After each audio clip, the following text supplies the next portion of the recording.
बरेली पैनी नजर सामाजिक संस्था के अध्यक्षता में बरेली की कई अन्य सामाजिक संस्थाओं ने सामूहिक रूप से ईवीएम मशीन को बैन करने के संबंध में चीफ जस्टिस ऑफ इंडिया को बरेली जिलाधिकारी के द्वारा ज्ञापन सौंपा।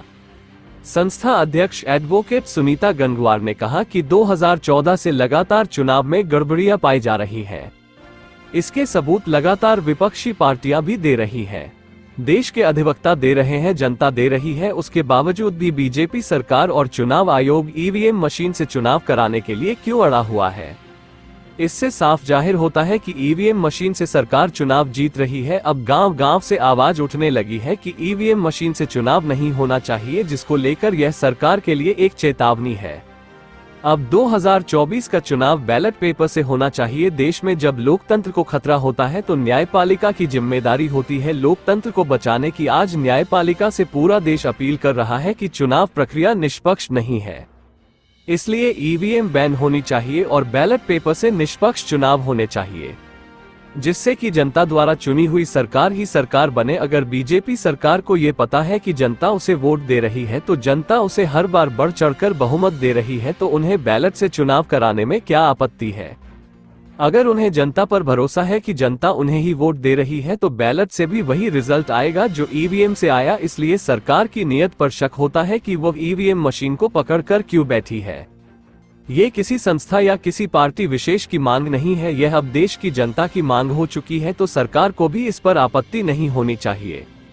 जब प्रदर्शन में सबका हक ऑर्गेनाइजेशन की अध्यक्ष राफिया शबनम ने अपना संबोधन शुरू किया ही था, तो वहीं खड़ा एक गुंडा धार्मिक नारे लगाता हुआ प्रदर्शनकारियों के पास आकर जोर जोर से धार्मिक नारे लगाने लगा, मगर राफिया शबनम नहीं रुकी और कहने लगी कि श्री राम हम सब के हैं, किसी एक के नहीं है।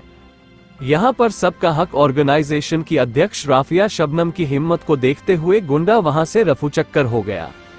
आज के सामाजिक संस्थाओं द्वारा ईवीएम मशीन के विरोध में प्रदर्शन के दौरान जो सड़क छाप गुंडे ने माहौल बिगाड़ने की कोशिश की, उससे कई सवाल खड़े हो रहे हैं।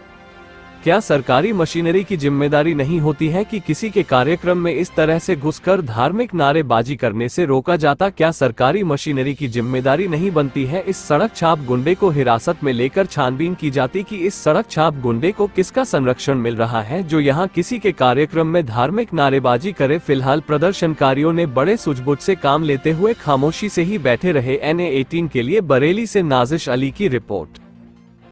राफिया शबनम, सबका हक ऑर्गेनाइजेशन। क्या मांग है आपकी? मांग यही है कि कितने सारे मुद्दे हैं, एक मुद्दा हो तो गिनाए भी, लेकिन फिर भी जो सबसे बड़ा मुद्दा है वो ईवीएम का मुद्दा है। आप देख रहे हैं कोरोना काल से लेकर अब तक, कोरोना काल जो सबसे भयंकर रूप हमने देखा है उसका, उसके बाद किसानों का मुद्दा, महिलाओं का मुद्दा, महंगाई का मुद्दा, बेरोजगारी का मुद्दा, फिर आखिर ऐसी क्या बात है कि हर बार ये सरकार दोबारा आ जाती है? तो कारण यही है कि कहीं ना कहीं कुछ गड़बड़ी ईवीएम में है। तो हमारी सभी संस्थाओं की मांग ये है कि इस ईवीएम को हटना चाहिए और बैलेट पेपर से चुनाव होना चाहिए। बस यही मांग के लिए हम सब इकट्ठे हैं और उम्मीद है कि इस पर हमारी आवाज जो है दूर दूर तक पहुंचेगी। डीएम साहब को ज्ञापन देंगे आज। क्या नाम है आपका? मेरा नाम मोहम्मद वसीम है सर। मैं मंडल प्रभारी हूँ इसका मानवाधिकार जो आयोग मानवाधिकार संस्था जो है प्रहरी। क्या मांग है आज आपकी? देखिए मांग मेरी नहीं, मांग पूरे भारतवर्ष की जनता की है। और मांग सिर्फ इतनी सी है कि जो चुनाव हमारा हो रहा है, उस चुनाव के ऊपर हमें भरोसा नहीं है, क्योंकि वो चुनाव का जो माध्यम है वो इलेक्ट्रॉनिक वोटिंग मशीन है।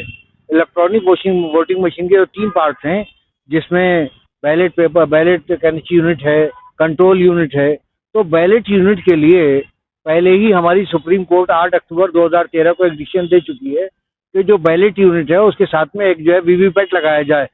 वीवीपैट इसलिए लगाने की कहा था कि वीवीपैट के जितनी पर्चियां आती हैं उसकी काउंटिंग हो और साथ में जो है वो इलेक्ट्रॉनिक मशीन जो है उसकी काउंटिंग हो, जो हमारी कंट्रोल मशीन है उनकी काउंटिंग, दोनों को मिलाया नहीं गया। रिजल्ट ये आया उसके अंदर हजारों का फर्क आ रहा है। मतलब असम के अंदर एक बूथ के ऊपर केवल 90 वोट थे और वहां पे जब काउंटिंग की गई तो वो वोट निकले 178 के आसपास। उनके 5 अधिकारी को सस्पेंड कर दिया गया। तो ये कहाँ से आया? मतलब जो टोटल हमारी मशीन है, जैसे हमारी इलेक्ट्रॉनिक वोटिंग मशीन है जो 2014 के अंदर हमारे एक RTI उसने बंदे ने एक एप्लीकेशन सबमिट की चुनाव आयोग को कि आपके पास आपने कितनी इलेक्ट्रॉनिक वोटिंग मशीन खरीदी, जो बेंगलोर से और आपने हैदराबाद से खरीदी है। तो उसने बताया कमीशन ने कि आप वहाँ से 10 लाख के आसपास वहाँ खरीदी गई। दूसरे ने बताया हैदराबाद वाले ने कि उसके पास जो है 10 लाख के आसपास वहाँ से खरीदी गई। वही उन्होंने दोनों ही कहना चाहिए संस्थाओं को जब चिट्ठी लिखी और आरटीआई में मालूम किया तो मालूम पड़ा 19 लाख और 19 लाख के आसपास दोनों ने खरीदी। चुनाव आयोग से पूछा आपके पास तो 20-20 लाख मशीनें, बाकी मशीनें कहाँ हैं? वो गायब हो गई, जिसका ब्यौरा आज तक नहीं है। मेरा सबमिशन ये है कि हमारी जब प्रदेश की जनता और देश की जनता ये कह रही है कि इलेक्ट्रॉनिक मशीन से चुनाव नहीं होगा, वीवीपैट से चुनाव नहीं हो, वीवीपैट से काउंटिंग नहीं होगी, हमारा चुनाव जो है वो बैलेट पेपर से होना चाहिए, तो उसमें परेशानी क्या है? उसमें परेशानी क्या है? उसमें खर्च भी ज्यादा नहीं है। और दूसरी चीज, मैं सबसे बड़ा खिलाफत में हूँ कि चुनाव एक दिन में एक पेज के अंदर क्यों नहीं होता, 6-6, 5-5 पेजेस में क्यों होता है? हमारे पास फोर्स की कमी है, हमारे पास पुलिस की कमी है, हमारे पास सारी चीज अवेलेबल है। अगर एक ही दिन में चुनाव हो और एक ही दिन में काउंटिंग शुरू हो तो कोई दिक्कत नहीं, कोई मायकलाल गड़बड़ी कर सकता है। और इलेक्ट्रॉनिक वोटिंग मशीन जो खरीदी जाती है वो केवल 3 इलेक्शन के लिए काम करती है, चौथे में नहीं कर सकती। कितनी महंगी खरीदी जाती है ये भी आप समझ सकते हैं। जबकि बैलेट पेपर हमारा जो है केवल कुछ करने की जरूरत नहीं है। आज भी चुनाव हमारा बैलेट पेपर से होता है, बैलेट पेपर से चुनाव आज भी होता है। मुझे ताज्जुब इस बात का है कि जब मैं बरेली की काउंटिंग के अंदर गया था तो वहां पर जिस वक्त बैलेट पेपर से चुनाव काउंटिंग चल रही थी, समाजवादी पार्टी आगे चल रही थी, अचानक जब ईवीएम खुली तो अचानक जो है भाजपा आगे चलने लगी। ये क्या मतलब है इसका? मेरा सबमिशन सिर्फ इतना सा है कि इसके अंदर खर्चा भी कम है और कोई डिसीजन लेने की जरूरत नहीं है। केवल जो है देखिए, आज भी बैलेट पेपर से चुनाव होता है, आधा चुनाव बैलेट पेपर से होता है, आधा ईवीएम से होता है। तो मैं ये कहता हूँ कि पूरा पेपर बैलेट पेपर से क्यों ना कराया जाए। और जहाँ तक रहा टाइम का ताल्लुक, तो जिस वक्त क्लोजिंग होती है, देखिए जब नाम वापस लिए जाते हैं उसके बाद में जो है बैलेट पेपर छपता है हर जगह का अलग अलग।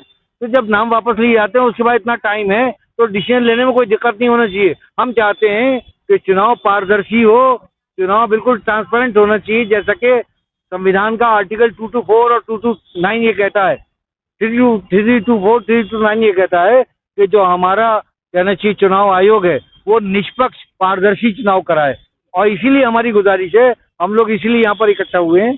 मेरी गुजारिश है क्योंकि हमें देखिए मेन जो चैनल्स हैं उन पे भरोसा नहीं है, हमें केवल सोशल मीडिया जो आप जैसे लोग ईमानदार लोगों से भरोसा है, जो हमारी बात यहाँ से लेकर सुप्रीम कोर्ट तक, हमारी बात यहाँ से लेकर के कहना चाहिए चुनाव आयोग तक पहुँचाएंगे। इसीलिए मैं आपसे शुक्रिया अदा करता हूँ। थैंक यू सर, धन्यवाद।